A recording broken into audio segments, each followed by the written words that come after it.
The White House, power, slavery, and the house that built a nation before it became a symbol of democracy.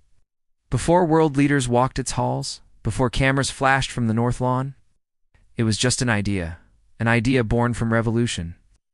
In 1790, the United States was young, uncertain, and still defining itself. The Constitution had been ratified only a few years earlier. The country needed a permanent capital and a residence for its president. President George Washington would oversee the selection of the site along the Potomac River, a swampy stretch of land that would become Washington, D.C. A design competition was held for the president's house. The winning architect was James Hoban, an Irish-born designer whose neoclassical vision drew inspiration from European country estates. Construction began in 1792. The project was ambitious. The new republic wanted a building that reflected strength and stability, but not monarchy. It needed to signal authority without resembling a palace. But behind the elegance of its white facade lies a complicated truth.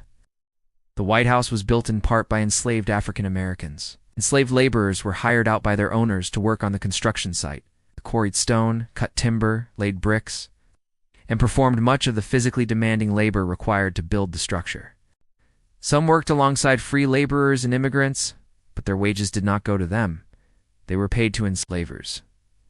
Records show that enslaved workers were involved in nearly every phase of early construction in the capital city, including the White House and the Capitol building. The home of American liberty was raised, in part by people who did not possess it. By 1800, the building was finally ready, though not fully finished.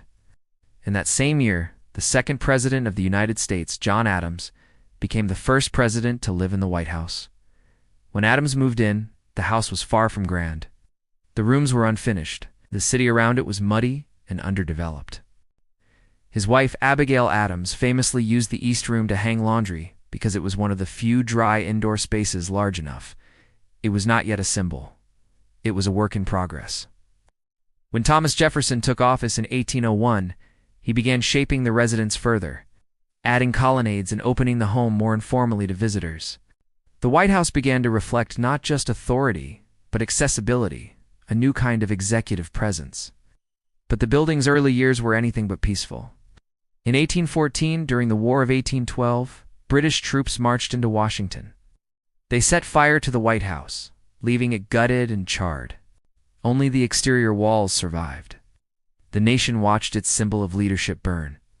Reconstruction began almost immediately. Once again, laborers, including enslaved and free workers, rebuilt the structure. The house was painted white to cover smoke damage, reinforcing the nickname that would eventually become official, the White House. Throughout the 19th century, the building evolved. Wings were added, interiors were redesigned. Technology modernized its halls, gas lighting, plumbing, electricity.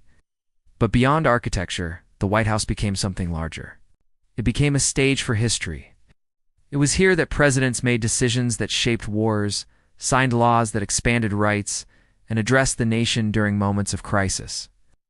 From Abraham Lincoln guiding the country through Civil War, to Franklin D. Roosevelt during the Great Depression, and World War II, two civil rights legislations signed within its walls, the White House became inseparable from the American story, and yet its foundation always carried contradiction.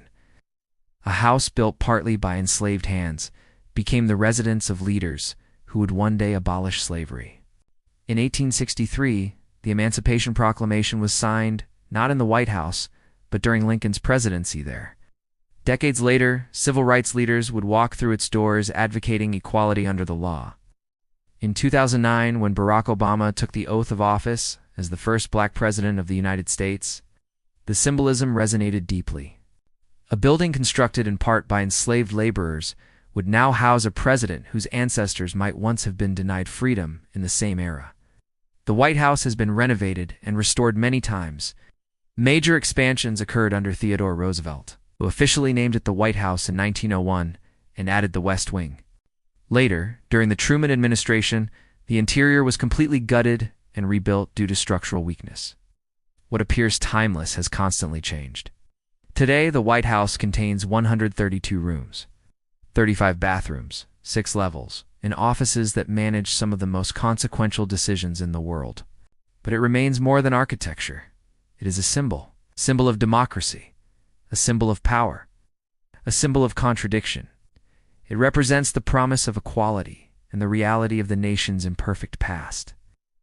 Understanding the history of the White House means understanding both its grandeur and its foundations. It means recognizing the enslaved workers whose labor helped construct it. It means remembering the first president who called it home. And it means acknowledging how its meaning has evolved with each generation.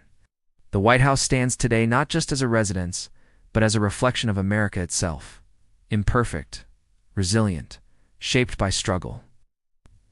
Still evolving,